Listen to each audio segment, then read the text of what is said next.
Okay. Who let the dogs out? Alright, no, let's start this. Hi guys, welcome back to another podcast. This is Sierra, your host, with Ashley, my good friend Ashley, and we're back to have another conversation. So welcome to the conversation. Let's chat. Let's pop it, Ashley. Girl, not much. Let me just be honest. I don't know why, but I'm like so nervous for this. Why are you nervous? I just said I don't know. Girl, we talk all the time. We have conversations. We talk all the time, and I understand that I'm a very outgoing person, so people think. But like, I'm camera shy. People think what? I'm an outgoing person. I'm camera shy. I'm terrified of the camera. I hate the camera. Okay, let's be honest. I actually genuinely love video. I love being in front of the camera if it's video, but like when it comes to photos, I am like super insecure and I never know what to do, even though I'm a photographer and a videographer. That's why you have me on the camera. But I enjoy video. I enjoy this podcasting. Gotcha. See, like my thing is I enjoy the fun of being stupid in front of a camera. Mm-hmm. And like if you go through my camera roll, I have tons of videos of just me coming up with the craziest things or talking about the craziest thing. And only select people see that. So like my grandma has threatened to take my videos already and make a YouTube channel with them. Or like my friend Angie, she gets all kinds of stuff. And like that is fun, but when I know that people are going to see it, it's like, bro, let's not.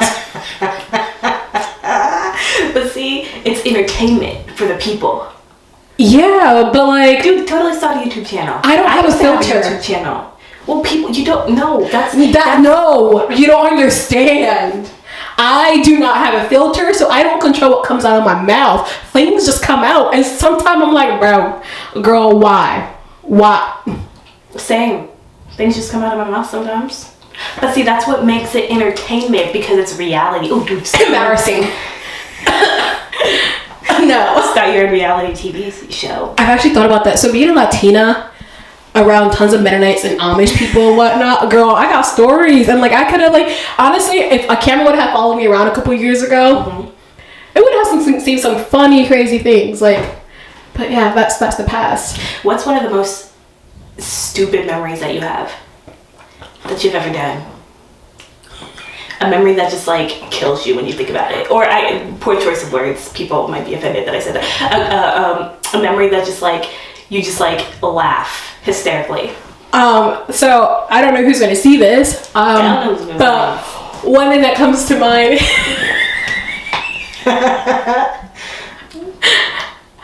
He's married now. Okay, praise God. Praise the Lord, yeah. But I had a fake Amish husband.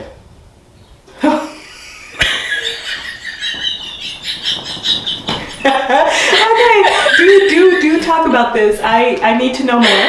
Oh my! Did the fake Amish husband know about this? I think so. Okay, and he was Amish. Oh, very much so. Like what type of Amish? Because you have the Amish, but then you have the Amish.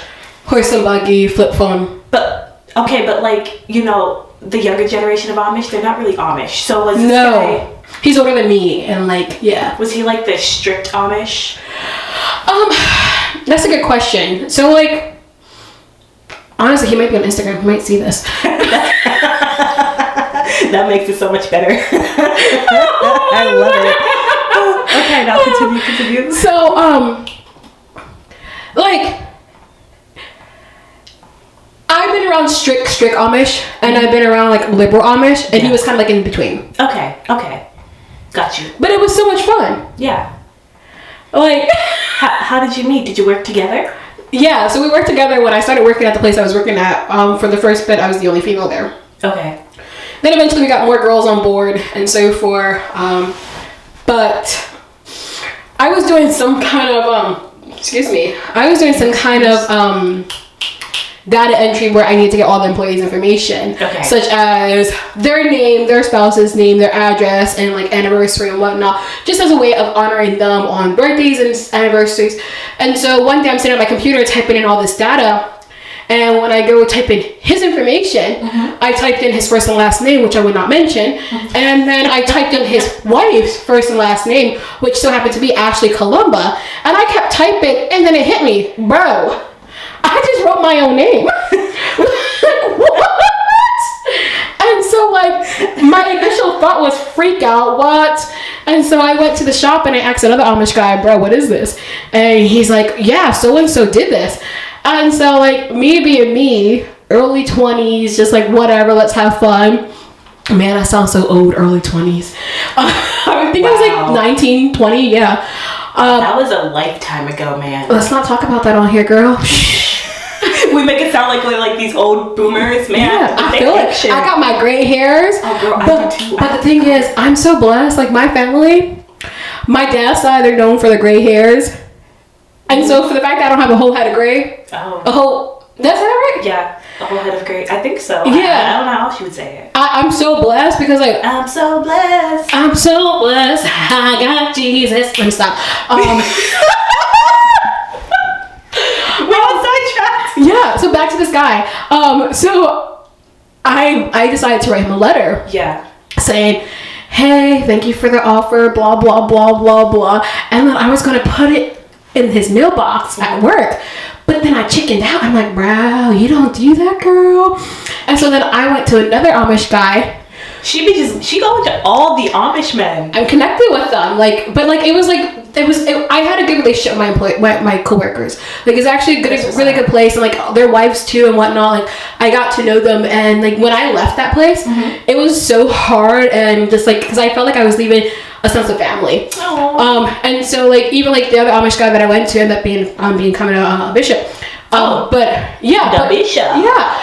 So I approached him. I'm like, do you know anything about this? And he laughed and he's like, yeah, we dared him to do this, and he just thought it was great. And so I was like, let's have fun with this. Like good humor, good banter. Banter. Did you say bamper? Shut up! I didn't say anything. Don't call me out. The last time I said something right, you called me out. Your comment. People were like, the moment she said it, I knew Sierra was going to be like. So, let's stop right there. Just in case you say something else. No, because like the last time I meant to say banter. Banter with an N? Banter? No. Banter. Whatever. Stop it. You crop this thing out, girl. Crop it out. Ain't to happening today. So can I go back to my storytelling? Yeah. Okay. Because you hate to be interrupted. Yeah. But look at me interrupting myself.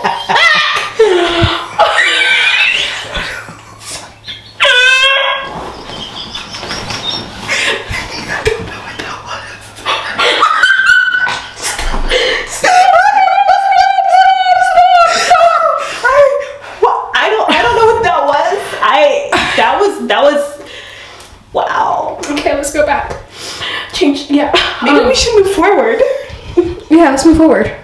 But I want to know. Oh, okay. So I text him. He had a flip phone. His flip phone. And I'm like, hey, blank. Thank you for whatever, like the offer, whatever. And then I asked him if he'll be my partner for our Queen Hall tournament that we were having. So this is a girl putting herself out there like that, you know. And bro was like, I'd be honored to, but I can't. I have a partner. But. He done said, but. Can you give me a ride? And I'm like, bet. I'll take you. So that was the start of it. And it was great. It was a lot of fun. Like it was a big joke in the office. I always had a jar of candy on my desk. And to this day, if you come to my job, guys, I have candy sitting on my desk. Okay. I don't eat them. That's for the guys and whoever comes in. It's for the people. It's for the people. But at the time, I had Hershey Kisses. And so, of course, every time he came in, I had to throw him a kiss. Like, that's only proper, right? We went on a horse and buggy ride once. But yeah. You know, when you said that, you had to throw him a kiss, that was literally like a setup to a very bad dad joke. Oh, you want to hear another bad dad joke? Oh my. So the other night I couldn't sleep. And when I can't sleep, I go on TikTok. Same. And I watch videos on things that I want to learn. Mm-hmm. And so like lately it's been how to use my new espresso machine. Okay. And sometimes I get lost in TikToks and don't end up watching what I want to watch. Yes. And there was a TikTok that I watched that said if you spell out a certain word, it sounds like you're speaking Spanish. Oh. And so I tried it out loud in my bedroom in the dark by myself. I'm like saying this word out loud. What's the word? I can't think of it right now. Okay. And, But you speak Spanish. yeah, but I can't think of the word. Like, I Yeah. can't think of the word that... That's okay. Yeah, I can't think of the word. And so I started dying. Mind you, I'm dead tired. So you know what I do? I call my grandma. Oh, at what time? I don't know, 11, 12 o'clock. Okay. And I'm cracking up laughing on the phone. And I'm like, Mommy, do you know if you spell this word out loud in Spanish? Wait. It's... Wait, do you want to repeat that? You already got said. You said if you spell this word out loud in Spanish. Stop calling me out! Stop calling me out! I'm telling you. Continue the story. You know, if you spell this word out loud in English, it sounds like you're speaking Spanish. Okay. And so I spell it out to my grandma, and she's like, wow, Ashley. Wow. And she goes, but you never responded back to my joke I sent you the other day. Oh. I was like, all right, what's the joke? And she's like, how did the hamburger introduce his girlfriend? How did the hamburger introduce his girlfriend? Yeah. I don't know how. Meet Patty.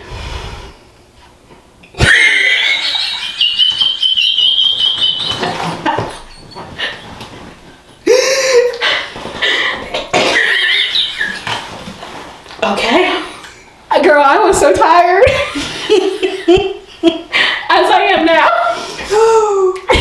Whoa, it's I'm the fact just that you literally have tears. Stop. I straight up told my grandma, I was like, man, you're stupid. Like I obviously didn't mean it. Like, she's not stupid. My grandma is genuinely stupid. smart and like amazing. What she said. That's But that was are. stupid. But yeah. That is so So there's my dad joke for the class. Shoot, Wow. don't repeat what I just said, anyways.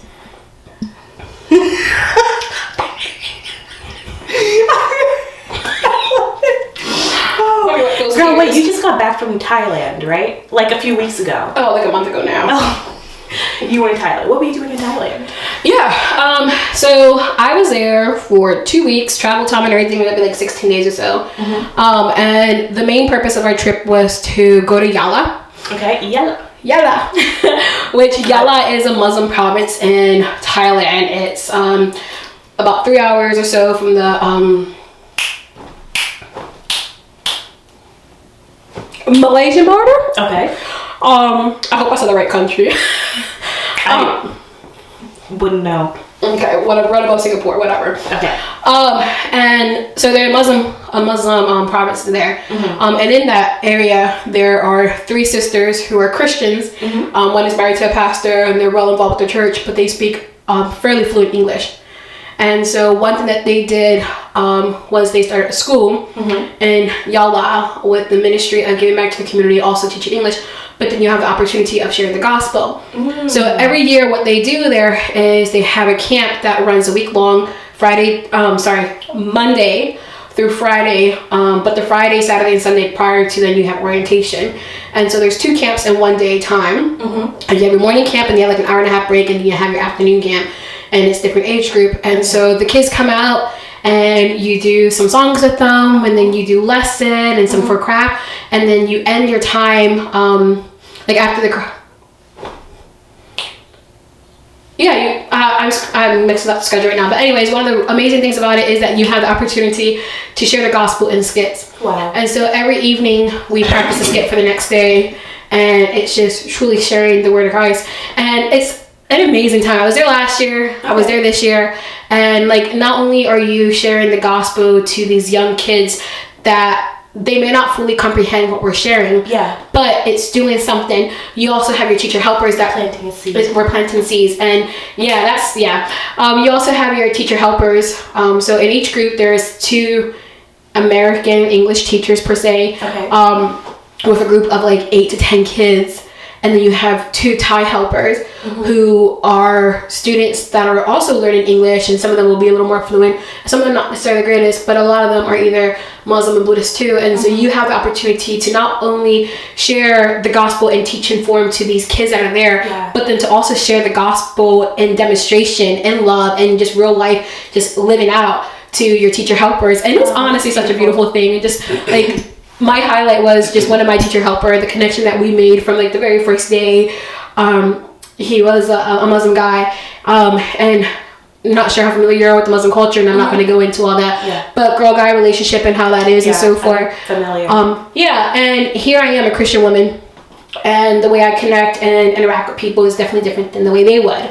And just seeing how walls started to tremble down from the first day to the last day was like one of the most beautiful things. And when I think back to my trip, like that's just one thing that fires me up. Like, come on, like that was just so good. Just like that's amazing. Even like a hug, like he gave me a hug before I left, and that just broke me. Yes, that's beautiful. Like they know. Yeah. Wow. But I made some really good connections, and just the fact that I was there last year, planting seeds, and then just seeing some of those seeds blossom this year. I'm just like, am I going next year? Duh, obviously. Like, but yeah, a really awesome time stretching. I was sick the first few days, and so it was hard. You shared that. But I'm so happy I went and just got to meet incredible people, and awesome. I'm glad you had that opportunity. Yeah, thanks. Yeah, very cool. So what was like one of the biggest highlights from the whole entire trip? Like I know it was short. You said like 2 weeks, 16 days, 2 weeks, whatever. I mean travel time 16 days, but it takes a long time to get there and get back. But like the biggest highlight, like, and I know you just shared like so much in those few short minutes. I feel like for me probably the hug, because that's like breaking culture boundaries, all the things, right? But yeah, that was honestly wow. I want to be careful what I say. I want to be respectful to him and so forth. Is he still? He's Muslim? Yes. Not Christian? No. Okay. And we don't want this to be like a whole big, oh goodness gracious, like you did something out of, or like he did this thing and like have it be like this great big thing. But that was a huge deal. It was, and I want to be careful how much too like we stretch that whole conversation, because I don't want people to see this and just that's kind of what's going on behind the back of my head. But yeah, honestly, like our first day of orientation, we were doing we were learning the games that we were going to teach the kids. What games? Huh? What type of games? Oh, different games to go with the building. So like the theme this year was cowboy, cowgirl. Oh, I remember seeing photos. And so like one of the things that we did was we were playing a game where you make a fence, and so by making a fence you're holding hands. And there's horses in the middle, and there's a lion trying to come in. Okay. And so we were standing next to each other, and we were supposed to hold hands because we're the fence, and we're supposed to protect the horse. And not one of my smartest decisions in life, but he wouldn't hold my hand, and I got really awkward, and I kind of like low-key got embarrassed, and I just started cracking up laughing. But now that I think about it, I think that was probably the best thing to do. I think it kind of broke the ice. And mind you, I would have met this guy last year, so I would have known him from last year, but we weren't in the same group. We didn't really connect last year. There wasn't really a need for me as a female to connect with him last year because we weren't in the same group. And so this is our first, like, we know each other from last year, but our first actual interaction together, and I'm supposed to hold his hand. And it was just awkward. So one of the Americans guy came and stood between us and held hands, which was really nice. But the fact that we went from there to, that was Saturday, I think it was, Friday or Saturday, probably Saturday, to that following Friday when I left. I got not one but 2 big hugs, and they were like not like, it was like a big sister, little brother kind of like thing. Like he's a younger guy, he's in his teens, and like genuinely like you can tell like it was different, and I absolutely love that, just to see like throughout the week how like slowly he started to open up, and just even watching like his personality and just the way he started to blossom from like the first day or 2 in camp. Just he was just more quiet to himself, and to the last day he's just more active, and honestly just what the aspect of love can do. Wasn't even sitting there sharing the gospel with him, wasn't even like whatever, but I gave him his space and I loved him, and I was there for him. And I'll be honest, at first I was struggling. I'm like, okay God, what am I supposed to do? How is this supposed to work? And here, like my first day 2 days, like Sunday and Monday, when I was home in bed sick, I was like literally bawling out. Like, I don't know how this is going to work. Yeah. Like, and so I spent so much time praying for this situation. Yeah. And just to see how God came through, and like that was genuinely, like, there's so many other highlights, but that was my biggest one that I can go right away. It was Wow. like, yeah. That's beautiful. I love that so much. Thanks. You're welcome. Did you know that May is Mental Health Awareness Month? Yeah. Yeah. My question to the world, my question to the church would be, why is it not something that is really talked about within church culture or within the churches? Or maybe I'm just have attended all the wrong churches, but like, as far back as I can remember, it hasn't been something that has really been talked about. Mm-hmm.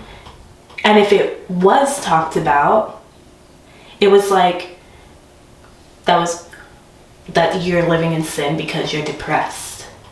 Why do you think that is? Random question. Yeah. I don't have answers. Like, I'm not a theologian or a scholar or anything like that. I am just genuinely curious, just because mental health is such a big thing. Like, so many people struggle with mental health, like depression, anxiety, whatever it is, right? Mm-hmm. But like, Christians, and I say this because a friend of mine, I was talking to 2 weeks ago, was telling me how, she was going through some depression, or she was like struggling mentally with different things, and she's like, Sierra, literally, I can't even like tell people in my church. I would rather tell them that I'm struggling with like sexual immorality and like sexual sins than to say I'm depressed, because like within my church, that is like depression is like a bigger sin than like sexual immorality. Mm-hmm. And I'm like, girl, what? Like, I was completely flabbergasted. That's a word I don't use very often. Flabbergasted. I don't think I can say this. I'm not even going to. Can you try? Flab. Me no speak English. Again. No, me English is bad. No, I need to hear that. Say it one more time, you. Flabbergasted. Flabbergastic. You end with a C. Flabbergastic? No, you're supposed to end with a D. Flabbergastic? Anyway, we're gonna move on. Thank you. Yeah, I appreciate that was great. I was like completely like taken aback. I'm like, how? Why? Like, what? Why? And like, it breaks my heart. I mean, I struggle sometimes with depression and maybe mostly within the last few years. And I've been at some pretty low moments. But honestly, did I go to anybody in my church? Did I feel like I could go to anybody in my church? I have a few people that I talk to and that I can talk to. I have a therapist's number in my phone and stuff, right? But it's like, I myself, I'm like, dude, I literally don't know if I would talk about this could talk about it to some of the people in my church because of how they view things. So my first initial thought that comes to mind with you sharing that is the people that would know you. Yes. Know you. Yes. I just want to do the little quote unquote. Could they see it? Could they tell? Most people know. And why is that? See, I've gone through... Because we're outgoing, bubbly. Okay, wait, but the people who genuinely know me, no. They know. They can tell when I'm like not having a good day. But there's only like probably a handful of people.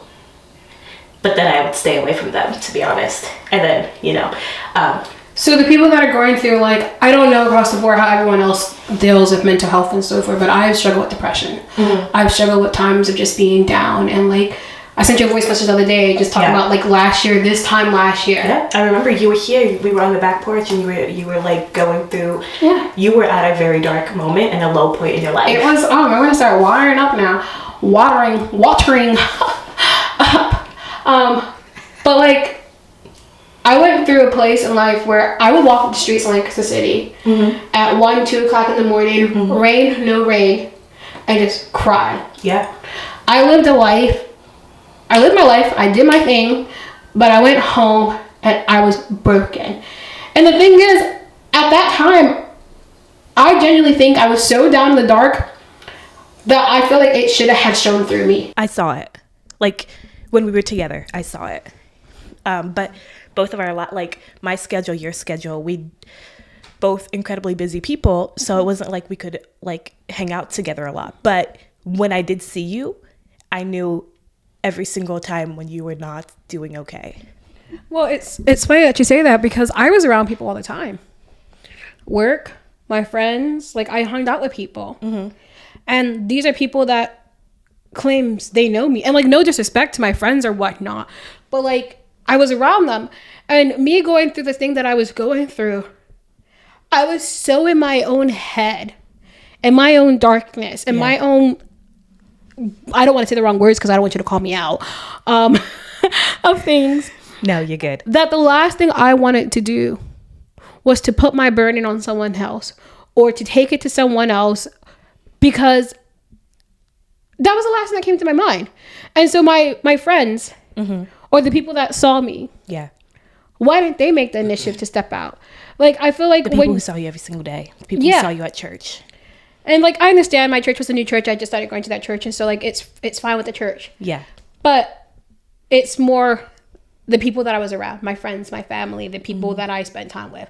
Like, why? And I feel like for me, one of my biggest issues of when I'm going through depression or so forth is last thing I want is to share, like you said, we don't talk about it. Yeah, but we should. We should. It should be something that it should be. We talk about all the time. But as Christians, as siblings in Christ, as Christians, aren't we obligated to be there for each other? Yeah. Like, if I know that you're going through this, is it not my obligation as your sister in Christ, as a Christian, to walk beside you and let you know that you are not alone, but you are loved, and I'm going to walk with you through this regardless of what it takes? Like, is that not our obligation? And the fact that the church, our friends, are not willing to do that, why would we talk about it then? Yeah.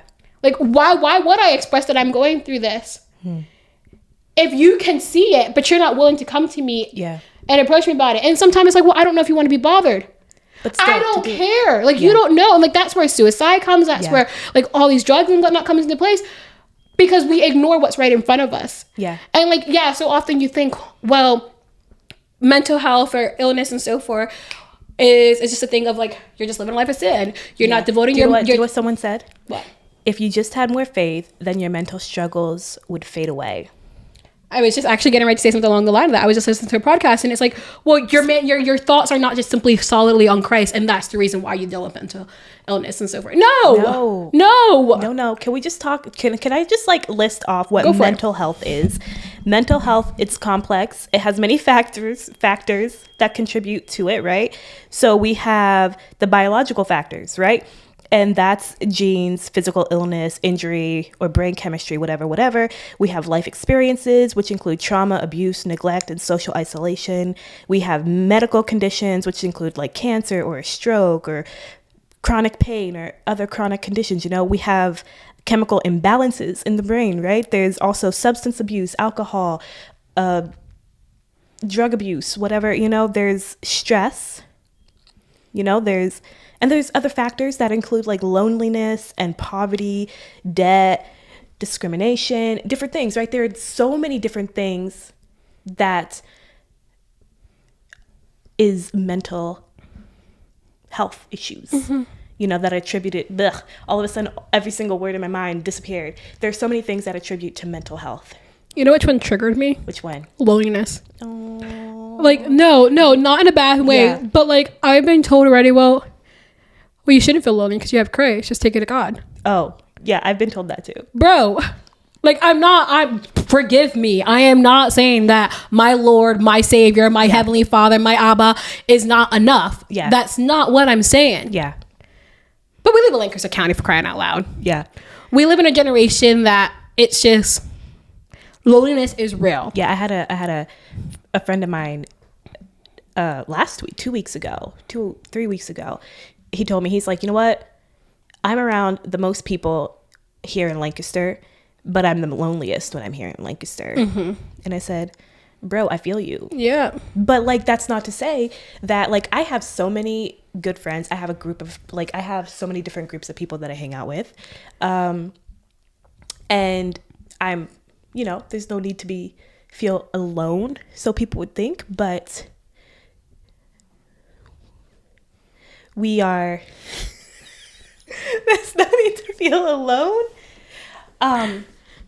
But I do. There are moments where, you know, I might feel alone.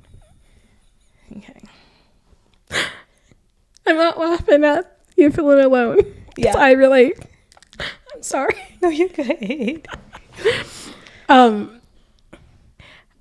I found that, I'm not sure if I talked about it the last time we did this. And I don't know when this is going to air, but like in sharing this, I'm going to share also like an encouragement or just like whatever you want to call it. Yeah. Every year, May, June are the hardest ones for me. May and June.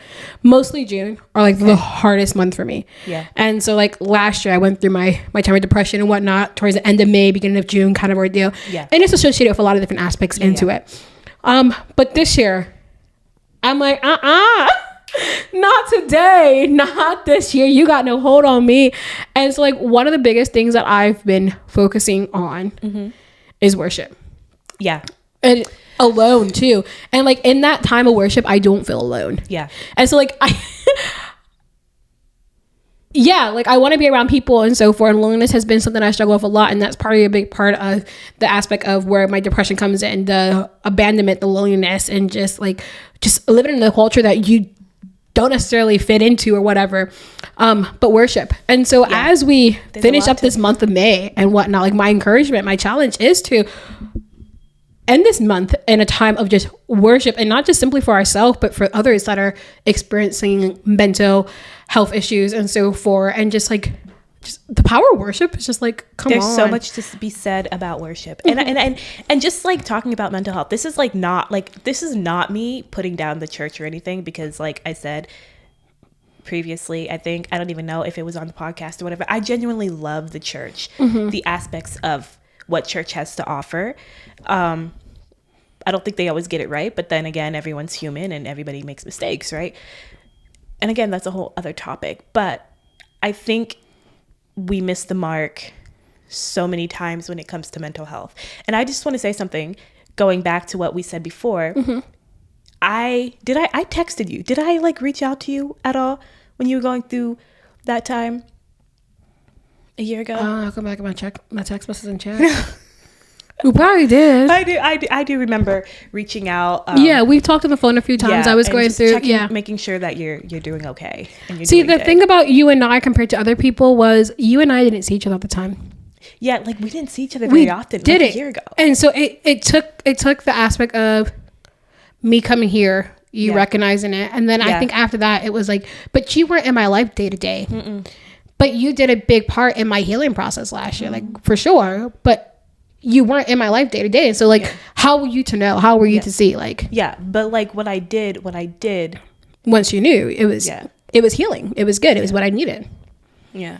And at that time I felt more free and safe to share with you and talk with you and like process things that like I wasn't able to process or talk about elsewhere. And so, Oh, thank you for saying that. Yeah, girl.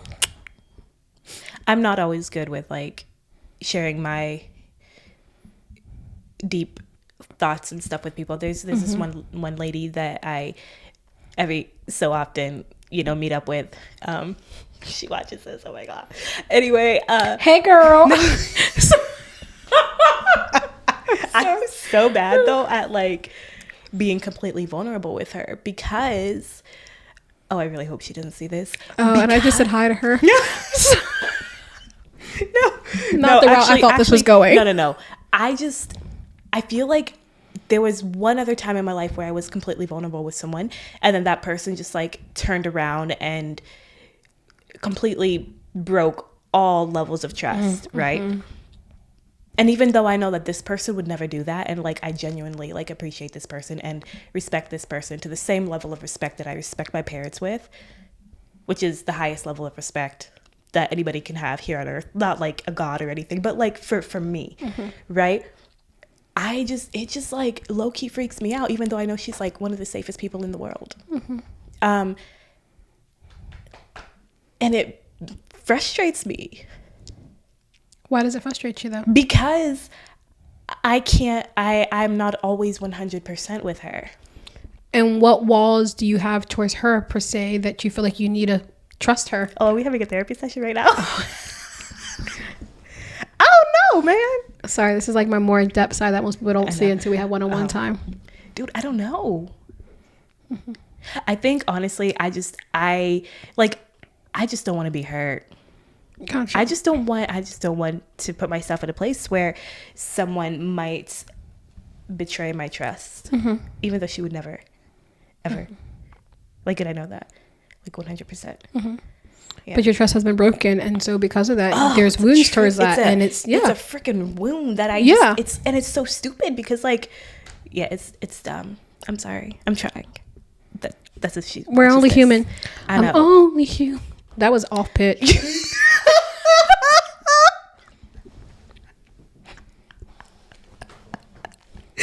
Oh, wow, you didn't even finish the word human. But anyway. I heard how bad that was, and I was like, let me stop before I start. Oh, wow. I don't know. Anyway, I think also part of the reason why mental health is often ignored is because there's a lot of stigma surrounding mental illness still. It's not as much as it used to be like 30 years ago before my time, from what I've heard from people, but I think there's still that stigma there where people are like, I just need to be okay and get over it and snap out of it, because if I don't, I'm weak. I'm not strong enough if I don't just snap out of it. But it doesn't work like that. Anyway, should we move on to the next conversation? I'm debating if I should bring up something or not. Yeah, you can. Bring up something. Who's this? Micah? Shh. That's why I typed in. I didn't say the name out loud. Oh. Dude, I went down that TikTok rabbit hole and everything. And that is so sad to me.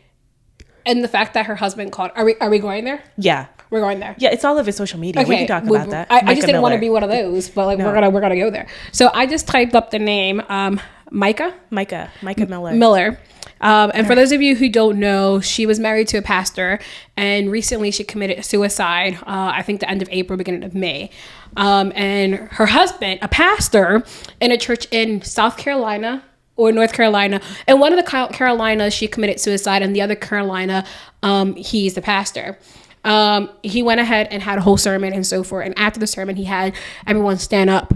And that was like the stupidest thing. Continue. Yeah, I agree 100%. He announced that he was getting ready to share something, and after he shares this, like he wants everyone to walk out and not talk about it, kind of thing. And then he goes and proceeds and tells the whole congregation that his wife had just been announced dead because she committed suicide. Don't remember his exact wordings, but late last night or so forth.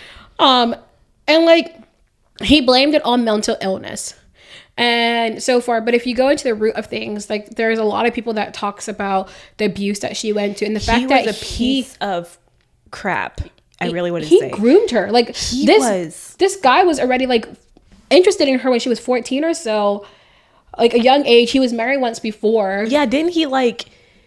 Well, because he already had a girlfriend before she was dead, right? Before she ended her life, right? But they were separated and whatnot. Yeah, whatever. And it's a red flag already to know the fact that this was on his third. Let me go there. Their relationship. Yeah. Like, already married twice. I don't know. That whole thing was so messed up. And I'm just like, this fool. Yeah. How is he a freaking pastor? It makes no sense to me. And the fact that he just so openly to his church he's like, share the fact that she struggled with mental illness and so forth. Didn't he say she gotta be careful. She's off her meds. Did he say that? I think that's what he said in one of the videos. Oh, anyway. And then he's like, basically, you're dismissed. Don't talk about this. Yeah. He dismissed his congregation, told them not to talk about this. And like that too, like the fact that I genuinely believe that she went through mental illness and whatnot. But who was she married to? What was it that her life consisted of? What was she in the midst of? And like, I don't know. It sounds like she has some people she can talk with about some of it. But the fact that like it was known to the world. She was isolated. He took her phone. Yeah. He took her phone from her. Yeah, it was known to the world, to the church, that she struggled with mental illness. But the way he announced it to people was it was her own issues and whatnot. But he isolated her. Yeah. He groomed her. He did whatever he did to her. He abused her. Whether it was physically, mentally, like the works of it. Yeah. That's exactly what he did. And he took it and was like, let's blame this on something else. Yeah.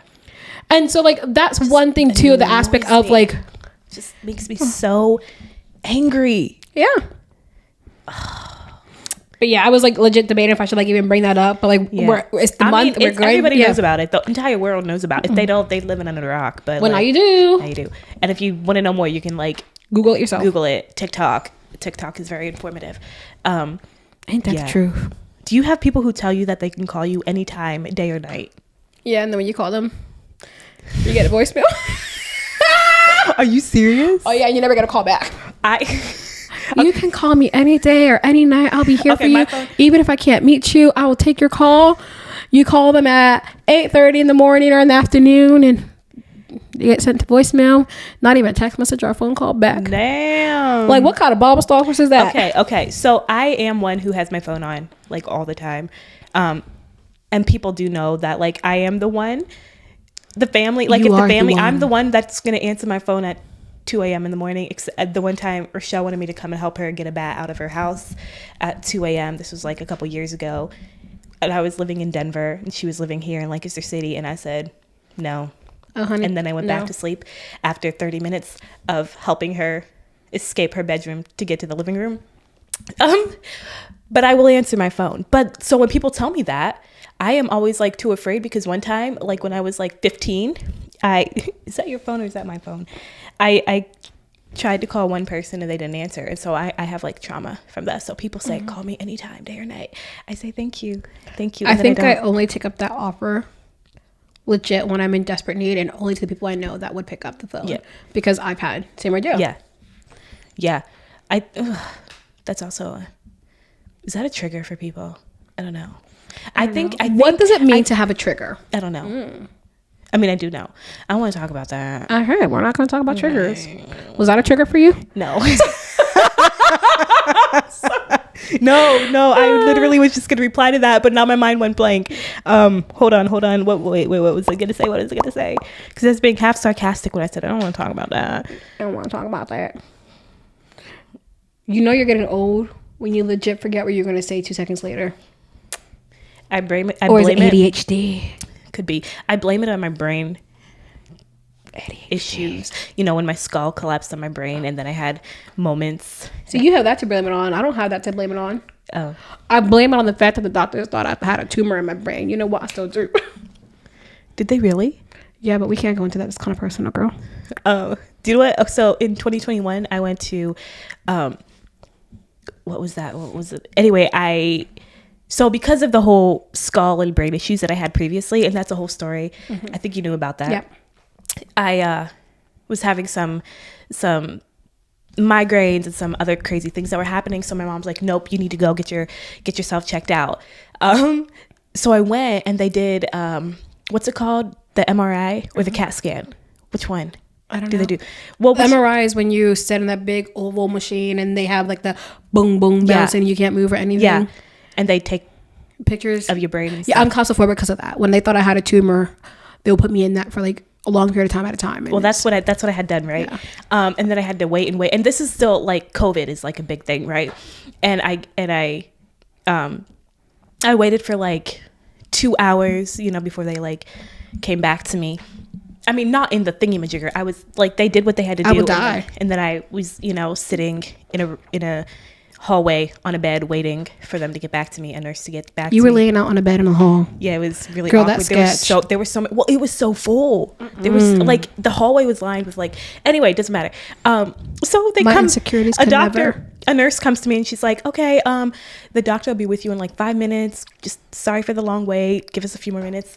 And then he came out and he was like not happy. Like it was not a good day for him. Okay. And he's like, yeah, there's some lesions on your brain. We need to do more tests. You have like a limited time left to live, et cetera, et cetera. And then he just like walks away, and there were 2 nurses and they're like, we're so sorry. It was so sorry. Like, he's had a very rough night, and, it's just been a bad day. Is that your phone or my phone? What's yours, boo? Where is it? It's here, boo. Oh, who's texting me? Ah, Anyway, so yeah, I never went back. They wanted me to come back. They wanted to do more tests, but I'm like, I can't go back, man. I don't know what they're gonna tell me. I'm good. I haven't had a lot of migraines since. It's been since. So wait, you straight up have not been back? No, I didn't go back because I'm like, okay, dude, like who? No, I thought I was crazy. So like, I was never told that I have a limited time to live. I'm still alive. Well, obviously, clearly, praise the Lord, hallelujah, gloria a Dios, amen. Woo! Set fire in this place. She's alive.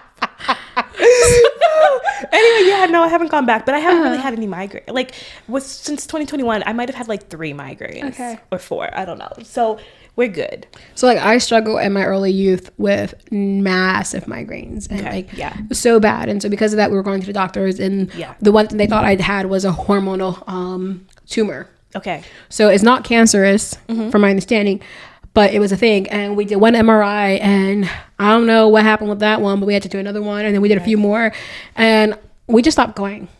So to this day, I don't know what my issue is, but migraines was something that I continued to struggle with until I went to Greece 1 year, and I decided for my 3 months, let me speak smoothly, my 3 months in Greece, I was gonna not take any pain pills, but instead I took essential oils. Oh, okay. And that really helped with my migraines. And then I started doing things more naturally, and my migraines kind of went away. But more recently, they've been coming up. And so that's one thing. Like, I feel like I'm constantly tired anymore, and like I don't really have energy, and like my head is like I'm always complaining I have a headache. It's not as bad as it used to be, praise the Lord, but I can still sense like something is not necessarily right. I don't think I have a tumor anymore, or I don't think I had a tumor. I don't know. I never got the results. Yeah, we just stopped going. I get you. But yeah, those migraines are no jokes. Like, just I know light sound, anything just gets to you. Yeah, it's like, yeah. Wow, I'm not the only one who didn't go back. Okay. Yeah, that's why I thought I was crazy, but they didn't tell me that I have limited time to live, girl. Yeah. Okay, but like, I don't know. This doctor was a bit sketch. I would have been back the next day. You said, what? You ain't going nowhere. I don't care how mad you are today. You is going to tell me what is going on today because my time is limited? What? No.